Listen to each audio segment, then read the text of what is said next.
Here, the Kitsch Detangling brush. This one is going to be both for wet and dry.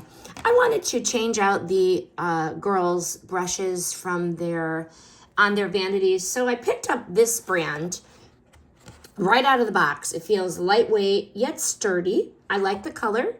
I like the flexible frame.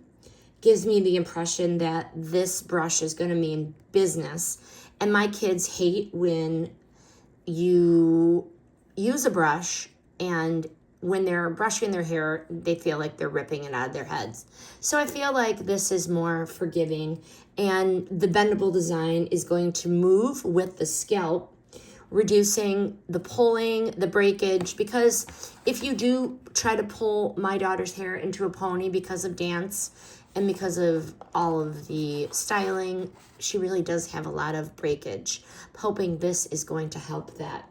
Soft, ultra smooth bristles, and I like that it's both dry and wet use.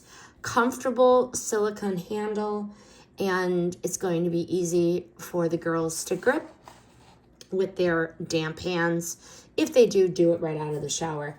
I'm excited to try this brand. Seems gentle, efficient, and I'm confident that this one is a smart choice, but I do recommend. We're going to give these a shot.